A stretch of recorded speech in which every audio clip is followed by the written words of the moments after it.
This is CBN NewsWatch.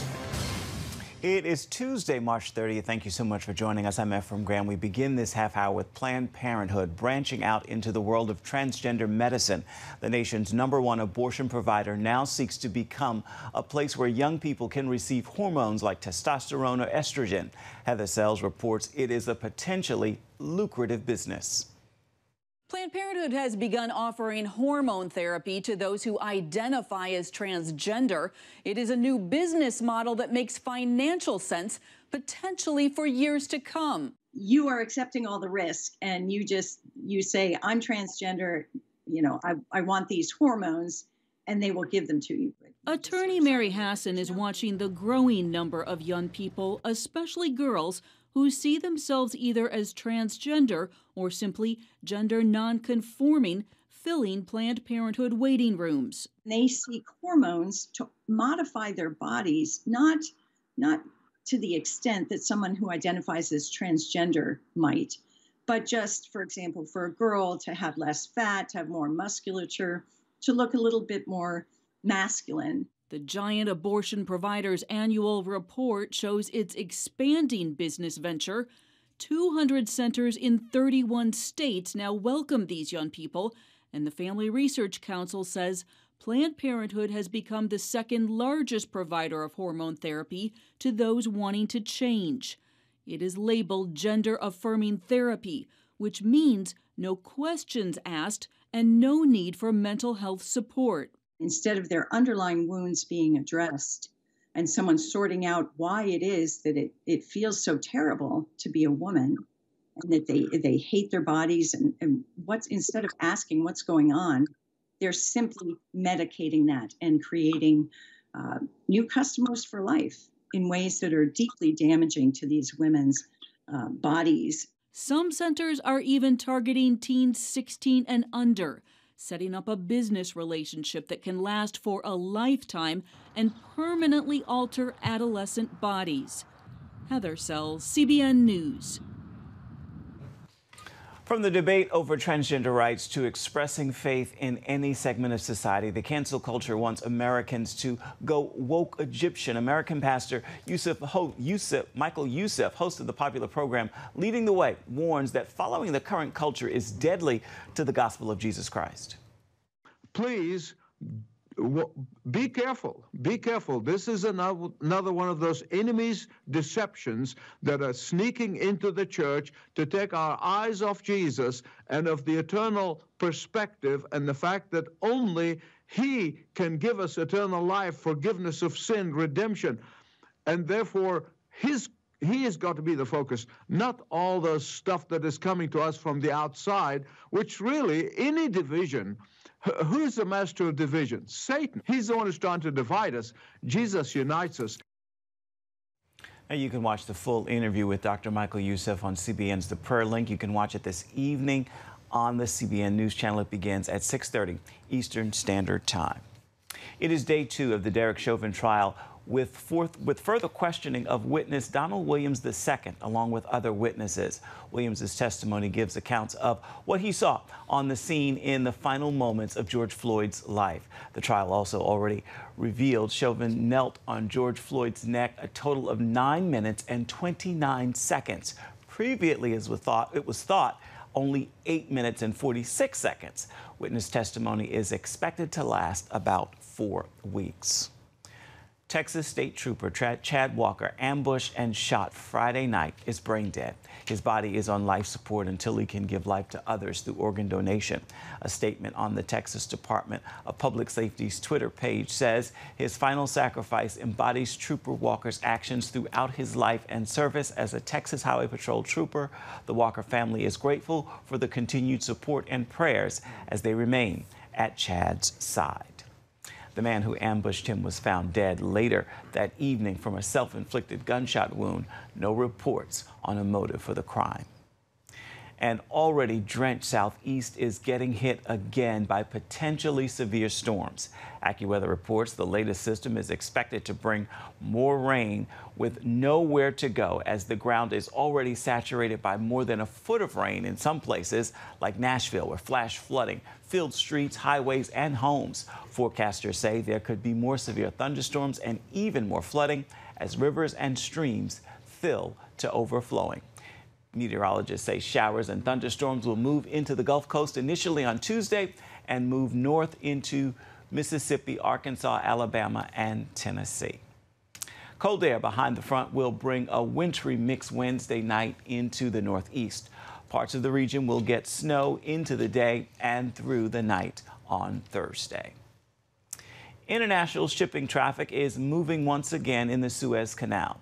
Salvage teams freed the massive container ship Monday that brought much of the world's trade to a standstill. High tide helped to finally break the 220,000-ton ship, the ever given loose from the sand bricks. It's been stuck since last Tuesday. It is now in a wide stretch of water between the north and south end of the canal for inspection. It is the first time anything like this has happened in the Suez Canal's history and cost billions of dollars in trade delays. The U.S. now has more than 18,000 unaccompanied minors who crossed the border alone in U.S. custody. That is according to federal agents. CBN News Capitol Hill correspondent Abigail Robertson reports Republicans are blaming the Biden administration for this surge. Republican senators say they believe President Biden's weak immigration policies and campaign rhetoric is causing the surge of migrants crossing our southern border, who they believe want to get caught.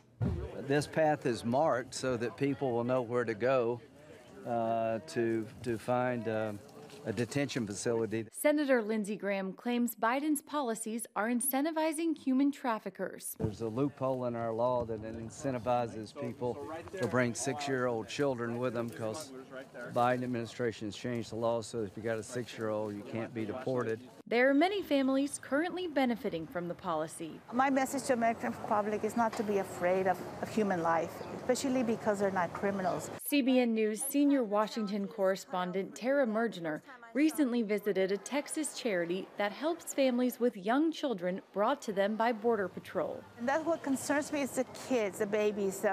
They need milk, they need things, and so being able to provide them enough water, enough food, enough things that a mom will need. A bipartisan group of House members led by Congresswoman Veronica Escobar also traveled to the border this weekend and are calling on the administration to look at the root cause of why people leave their home country. We are all getting tired of talking about this every single year and not seeing a true approach to addressing the root causes. But for the first time, I have hope, because we have a White House and we have a vice president dedicated to getting to the bottom of this. With reports showing the surge could continue for the next 7 months, the White House plans to do this: expediting processing and opening up additional shelters, but also reinstituting policies like the Central American Minors Program to encourage young people to apply in their country and not make that treacherous journey. The White House blames the previous administration for the current situation at the border, while Republicans argue President Biden should not have rescinded President Trump's policies, like constructing a border wall. Reporting from Virginia, Abigail Robertson, CBN News. Operating prisons is a big-time money-making business with private prisons, but it comes with serious ethical concerns. We'll look at that coming up.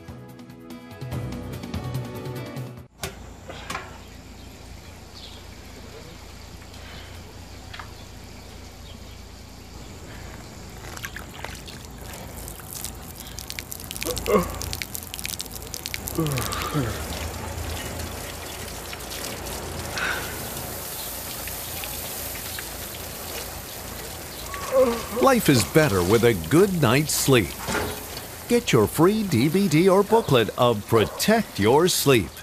as the world watches from the outside. It's a big diplomatic tug of war here in the Middle East. Go inside the story with Jerusalem Dateline. Israeli archaeologists are talking about a discovery that could change the thinking about the Temple Mount. Join CBN Jerusalem Bureau Chief Chris Mitchell and get the biblical perspective on the events shaping the world. What starts in Israel then ends up going to other places.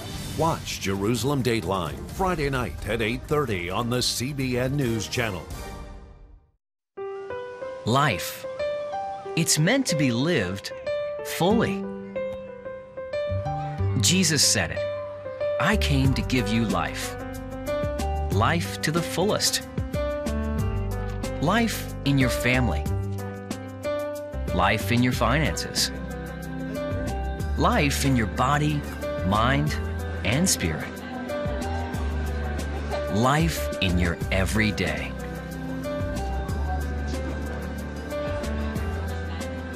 At CBN.com, we're taking what Jesus said seriously. We're here to help you discover life. Life. Live it fully. CBN.com.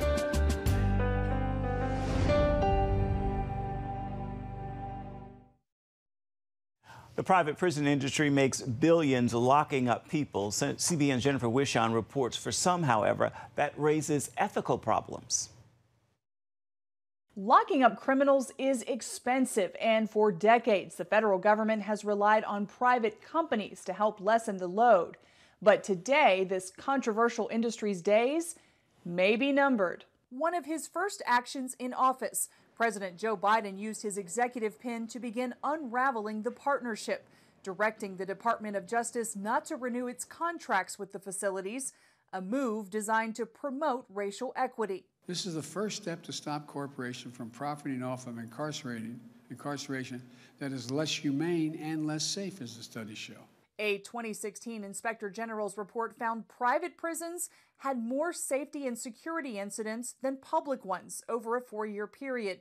It's a partnership that's long been controversial. I think people feel like there's something distinctly morally repugnant about paying cash to put people in cages. But industry insiders and even some criminal justice experts say Biden's move is nothing more than a feel-good nod to activists. So if President Biden wanted to take on mass incarceration in a meaningful way, he would address the overwhelming number of prisoners who are in state-run facilities and not the 9% that are in contract facilities. Of the 152,000 federal inmates incarcerated, today only about 14,000 are housed at privately managed facilities.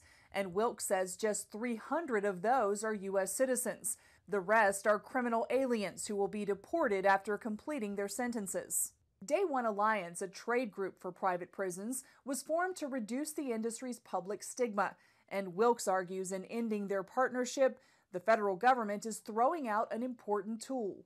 When Vice President Harris was Attorney General of California, the state was under a court mandate to address the unconstitutional overcrowding that was occurring. And so the industry was brought in as a tool and as a partner to help with that. Professor Pfaff says if used correctly, the private industry could make positive changes. He suggests if contracts were written differently, ones that did not pay per prisoner per diem rates, but instead based funding on goals, such as reduced recidivism risks, then the private prisons would focus on things other than just warehousing people. In other words, let the business model work for society by tying profits to results that benefit inmates rather than paying for the number of prisoners. As it currently stands, private facilities stand to benefit from locking up more people, which some argue encourages repeat offenders. And many critics can't forget the shocking 2012 deal pitched by Corrections Corporation of America, now known as CoreCivic. The company would purchase prisons in 48 states if those states would guarantee a 90% occupancy rate. CBN's request to learn when the first DOJ contracts will end, thus potentially beginning to shutter some of these private prisons, was not answered by either the White House or Bureau of Prisons, but the process will likely take years. and can be reversed by the next administration unless Congress acts. Jennifer Wishon, CBN News. Hey, if you're tired and exhausted all day, you can't think clearly, and you really just need a cup or even a pot of coffee to get through your day, then join me, Dr. Josh Axe, for this new series where I'm going to teach you how to transform your diet and use essential oils and supplements to get a better night's sleep. Wake up to your best life. Call 1-800-700-7000 to get your free DVD or booklet of Protect Your Sleep today. It's about the competition. I kind of put that pressure on myself, and I think people had expectations. It's about overcoming. We use this phrase all the time, keep chopping, keep practicing hard. It's about going the distance. You know, I think as a father, it's my job, to lead, just be the best husband and father I can be. Watch Going the Distance with Sean Brown Saturday night at 7:30 on the CBN News Channel. Orphans Promise is committed to loving and serving at-risk children, to helping keep families together, and to creating opportunities for strong and sustainable communities around the world. We're working in over 60 countries around the world, and with your help, we can do even more. There's an old African proverb I love that says, if you want to run fast, run alone. But if you want to run far, run together. At Orphans Promise, we want to run far so we can touch the lives of as many orphaned and vulnerable children as possible. But we don't want to go alone. We're out to change the world, one child, one family, one community at a time. Will you join us?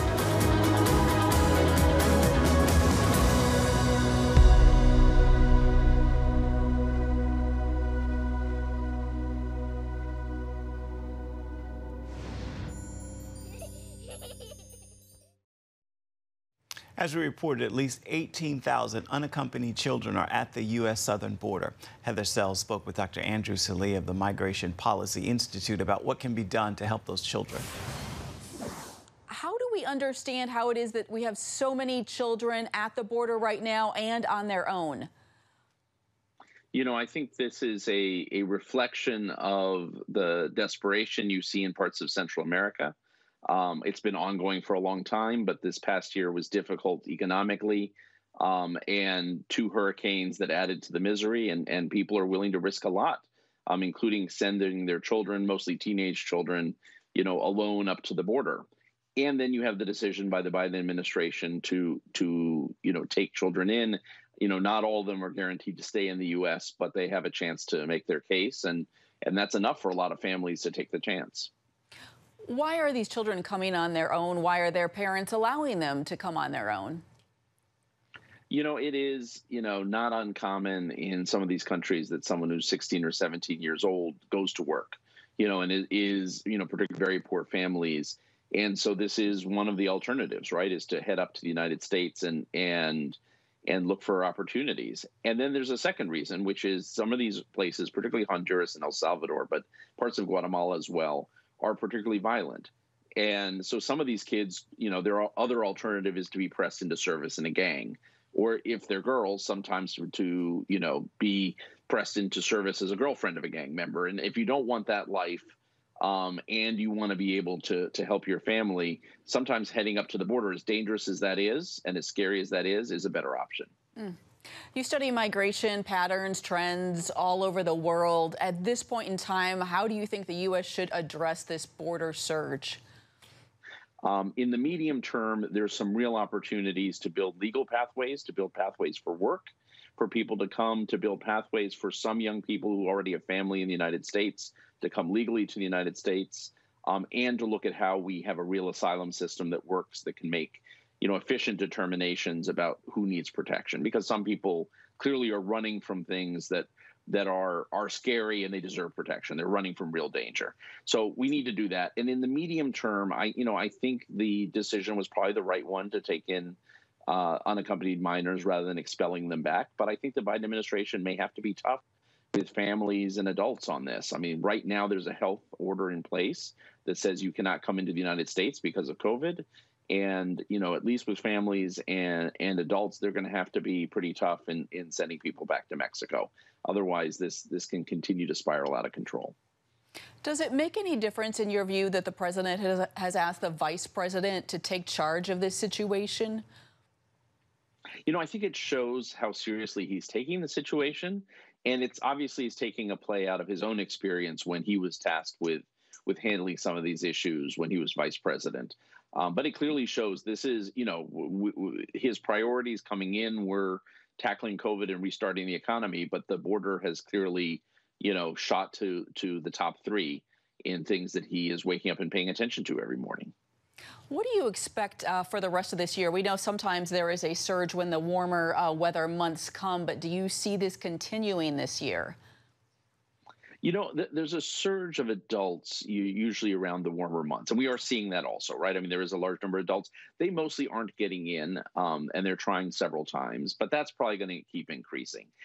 Families and unaccompanied minors aren't as seasonal, and so I don't know what's going to happen. I think a lot depends, at least with the families, whether people get in or not. And I think with minors, it's going to depend a lot if they can start doing some things to create legal pathways quickly, which they're trying to do, some legal ways that young people, at least those that already have parents, a parent in the United States, can be reunited and begin to channeling people into a line where they can wait their turn and come to the U.S. and not do a dangerous journey. But I don't think this is going to stop anytime soon. It could go up, it could go down, but I don't think it's going to stop anytime in the next few months. I think this is the new reality. Wow. All right. One more thing to really figure out for the U.S. right now in this pandemic season. Dr. Andrew Seeley, thanks for your time. Thanks so much, Heather. Coming up, Miss UA's story of victory over adversity with the hope of inspiring others. Next.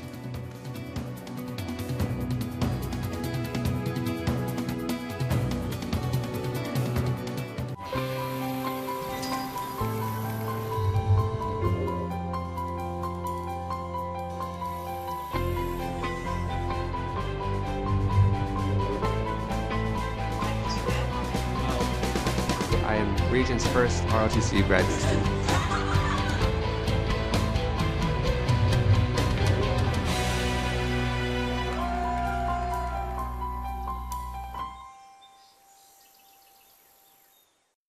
I'm Ephraim Graham, and this is Studio 5. Cruise with me as I discover the good things happening in the world of music, sports, television, and movies. The fact that Ryan Coogler was going to be directing the film, I knew that something special was going to happen. We'll chat with artists at the forefront of entertainment and explore the connection between popular culture and faith. I asked my pastor, I said, well, does that mean I'm supposed to be a preacher? He says, well, no, you already have a pulpit. Wednesday night at 8:30 on the CBN News Channel. How'd you like to get a redo on your health, on your body, on your arteries, so you could have the energy you had 20 years ago? The great news is you can. I'm Dr. Mike Roizen, chair of the Wellness Institute at the Cleveland Clinic. I've written 4 New York Times bestsellers. But even better than having to read all that, you can listen to this DVD and watch it. Protect your heart? Yes, you can. Here's how. Go to CBN.com or call 1-800-700-7000 for your free copy of Protect Your Heart. Let the medical experts show you their new discoveries on how to avoid heart disease and even reverse it. Easy steps to uncover the hidden dangers in your medicine cabinet, reduce stress, and get a complete do-over for your health. Call 1-800-700-7000. That's 1-800-700-7000. Or go to CBN.com to claim your free copy of Protect Your Heart.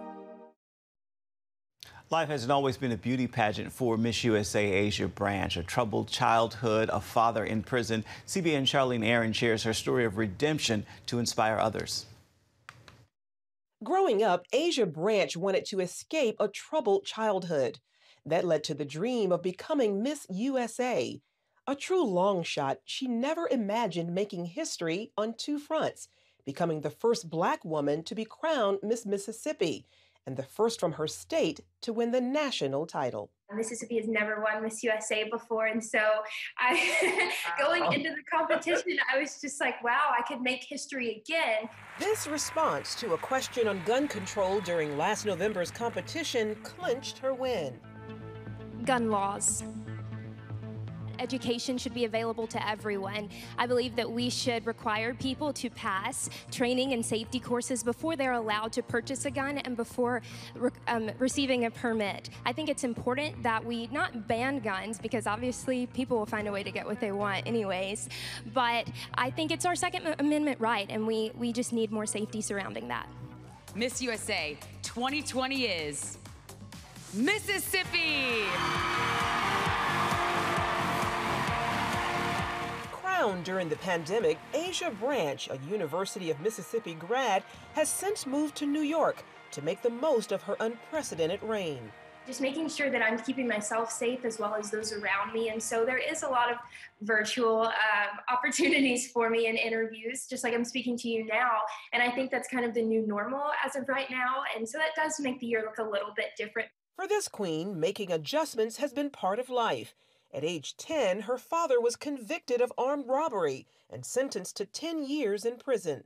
It was a very, very difficult time because my father was our firm foundation in our family. I remember that very same week, I was like, I have to write him a letter. And I sprayed it with my perfume so he could remember me. That was a very emotional experience for me, writing this letter. I was crying. The sixth of 8 children, Asia and her family struggled to survive. We lost our home to foreclosure, and we were struggling to make ends meet. Didn't know if our lights and water would stay on, where our next meals were coming from. Taught about God early in life, her father's imprisonment left Asia angry and filled with doubt. Why would God tear our family apart? Why would he, put us through all of this? Often bullied as a teen, she struggled with her own self-worth. One day, feeling desperate and alone, Asia cried out to God for answers and spiritual renewal. I realized, I'm in this low place and nothing is going to get me out except for God. And so I put all my faith in him and I relied on him once again. And I feel like since then, I've been able to thrive. She says holding on to scripture was life-changing. Proverbs chapter 3, verse 5, trust in the Lord with all your heart and lean not unto your own understanding. And I would write that in all of my notebooks in school. I would doodle it and just really let it soak in because, at the time I had no idea what God's purpose was for me. I didn't understand what was going on in my life. It applies to so many different things in life. Sometimes we don't see the bigger picture, but if we trust in God, in the end, it'll all work out. Now a criminal justice advocate, Asia shares that hope with other kids who have parents behind bars. I should have never become Miss USA, but here I am. It doesn't matter where you come from. It doesn't matter your background. It doesn't matter what you've been through. You have the means possible to become whatever it is your heart desires. You can be the first in your family to take a good path and then set that example for those to come behind you. Meanwhile, Asia will represent the United States at the Miss Universe 2021 pageant in May. As she prepares for the physical aspects of the competition, she hopes to let her inner beauty shine bright. Having that peace in your heart and that peace of mind really can carry you far. And I've really just been focusing on me and, what I want in life, what I plan to pursue, what my heart's desires are, and, how I can present that to a panel of judges, how I can help them understand my heart and who I truly am and what I stand for. Charlene Aaron, CBN News. Time now for your Tuesday Tweetable. This is a message that not only meant to inspire you, but also to move you to post tag tweet and share with others and inspire them. Consider this: in God's care is your cure. Whatever you may need, whatever you need can be found in Him. So cast your cares on Him and accept your cure in Him with that word. Make this a terrific Tuesday and live expecting God's cure in your life. Thank you so much for watching. We'll see you right back here, same time tomorrow. Goodbye, everybody. God bless.